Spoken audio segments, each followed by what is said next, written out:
Hi, I'm Dr. Suzette Glassner, clinical psychologist and associate professor of psychiatry at UCLA. Have you ever been to a party or other social function and decided not to drink while other people were drinking? If you have, you might be aware of what I'm going to talk about today, which is the fact that there is a stigma attached to being a non-drinker, particularly in situations where other people are drinking. So if you can reflect back on a time when you went to a party, other social function, and you made the decision not to drink despite the fact that people all around you were drinking, can you think back to how you felt in that situation? Did you feel a little bit like an outsider? Did you feel like you weren't as fun as other people? Did you feel like people were wondering whether or not they were asking directly, why aren't you drinking? Why you were making that choice? If there was something wrong with you, or if there was a particular reason that you weren't drinking that night, especially if they'd seen you drink on other nights. Because if you wondered any of those things, or if you felt uncomfortable in any of those ways, you are definitely not alone. Just as there is stigma attached to alcoholism or having a diagnosable alcohol use disorder, there is also stigma around being sober. And that's not so intuitive, but research has shown that it's a real thing. So I wanted to talk to you a little bit about why that is. And if you're someone, or if you love or know someone who is trying to become sober or change their alcohol use in some way, and they're running into some of this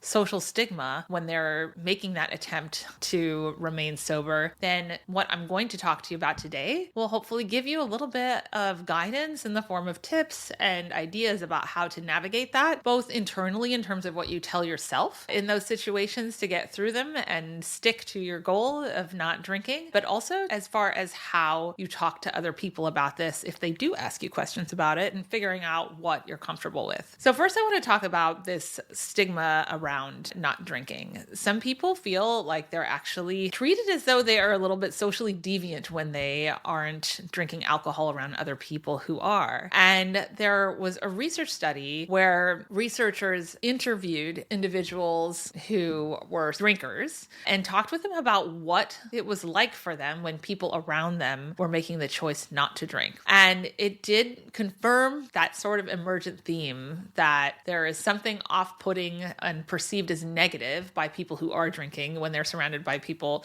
who aren't drinking, or finding themselves in social company with people who aren't drinking. And there were a couple of reasons that the interviewers for the research study were able to uncover around why that is such an uncomfortable experience for somebody who's drinking. And it was essentially boiled down to three different themes that came up for people when they were drinking and they were interacting with someone socially who was making the choice not to drink. The first one was what we call threat to fun, which is they're out trying to have a good time, and clearly drinking is part of their sort of concept intellectually, maybe somewhat emotionally, of how you have fun, how you let loose, how you unwind, is that you drink. So there was some sense that when surrounded by other people or approached by another person in a social situation who was making the choice not to drink, that might just dampen their good time a little bit, and that was not really a welcome kind of experience. Apart from the threat to fun, the second theme that came up was a threat to social connection. And I think most of us can relate to this in one form or another, that when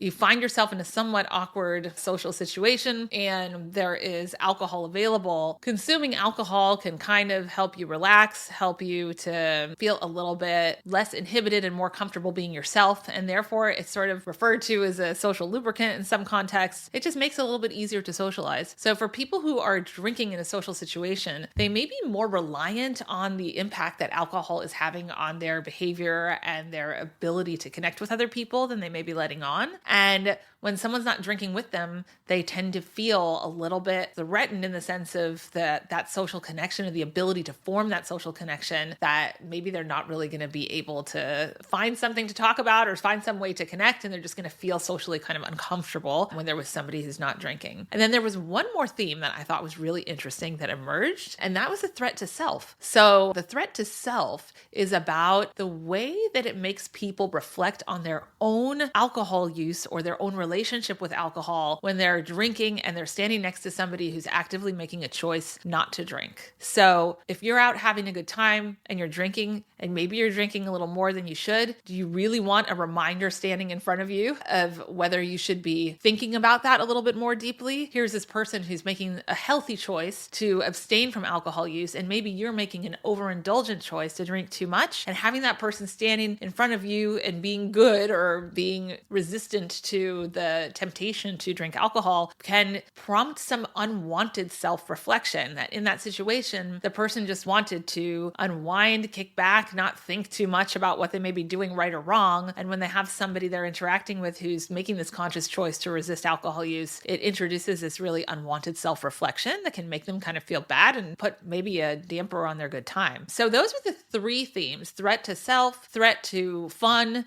and threat to social connection, that leads people to maybe sometimes act in ways that may make you feel a little unwelcome or a little awkward in those situations in which they're drinking and you are not. So then the question becomes, what do you do about this? How do you navigate that if you are someone who's trying not to drink and you're in a social situation where you feel the kind of impact of this stigma or this judgment by other people? Some people have described the need to justify why they're not drinking and wanting to come up with reasons that other people will find acceptable. It's almost like you feel like you need an excuse that you're handing into your teacher, like, well, I'm not drinking because I have something important tomorrow, or I'm not drinking because I have a medical contraindication to alcohol use. Like, you need a valid excuse to not engage in a behavior that other people around you are engaging in. And that is really not a great feeling and can be very isolating, especially for somebody who's really actively trying to make that choice to be sober,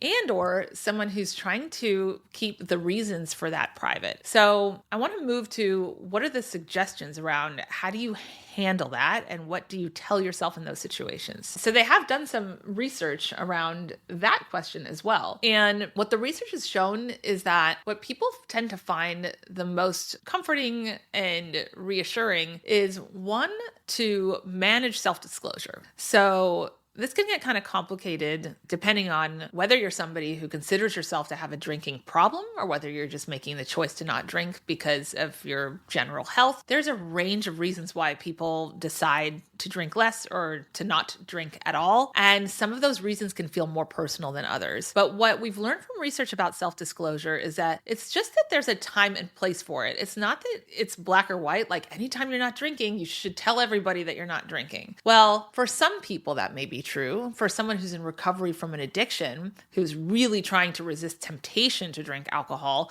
they may want to be open about that fact so that people don't push it on them or offer it to them. But maybe there's someone in that situation who's just not ready to make that deep of a self-disclosure yet, or at least not to everybody. The general guidance is, be thoughtful about self-disclosure. If you think that it's going to help you to achieve your goals, to disclose why you're not drinking, if you think the person in front of you is likely to be non-judgmental and likely to be supportive, then you can test that out and tell them, I'm actually not drinking because when I drink, I lose control over my drinking. Maybe that's the hand that you've been dealt in life that you're grappling with right now. And if you have someone in front of you who's really understanding and supportive and who you know pretty well, they might actually become part of your support system. And we know that when people are making changes to their alcohol use or other substance use, social support is really important. But on the other hand, if you feel like the disclosure is going to do more damage than good, that it's going to lead you to reveal something about yourself personally that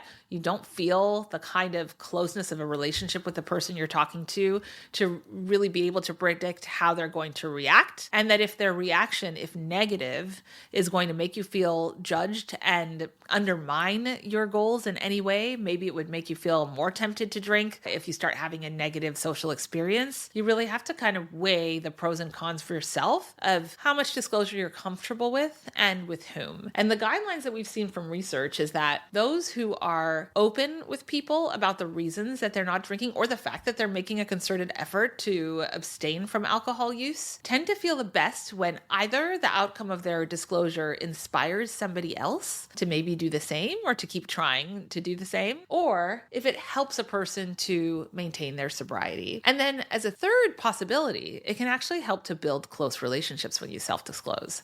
But again, it's a judgment call that you're making in the moment using your best judgment, and you're not always going to get it right about whether you have something to gain in terms of maintaining your sobriety or your goals, building relationships, or inspiring somebody else. Otherwise, if you don't think you're going to reach any of those three goals by talking about your reasons for being sober, then you don't need to talk about it. It's really none of it anyone's business at the end of the day, but if it's helpful to you in achieving your goals, then it might be a good idea to self-disclose. The other suggestion for how to deal with and manage that stigma is to try not to go at this goal of changing your alcohol use alone. And the question of whether you need professionally led treatment or not is one that is very individual and is certainly worth consulting with a trusted healthcare professional. There are also a number of tests and quizzes that you can do on yourself to get a sense of whether your substance use could be problematic or not. I have some of those activities in the Addiction Recovery Skills Workbook, as well as a list of the symptoms and the signs of losing control over one's alcohol or substance use in my new upcoming book, Addiction, What Everyone Needs to Know. So definitely refer to those. But know that there is very effective treatment available for people who are trying to change their alcohol use. You don't have to have a severe addiction to benefit from some of these treatment approaches. And these treatment approaches can include both therapy and medication. Some people are surprised to learn that there are effective FDA-approved medications that help people to overcome their cravings for alcohol use. Some of them are geared towards abstinence from alcohol use, and some of them are useful for someone who's simply trying to cut back. So definitely check out my book if you are interested in learning more about those medications, because I systematically describe each one, the pros and cons of taking them, their side effects, and a lot of other details around how they can be used for treatment in combination with behavioral therapy. Thank you for tuning in, and I look forward to seeing you next time.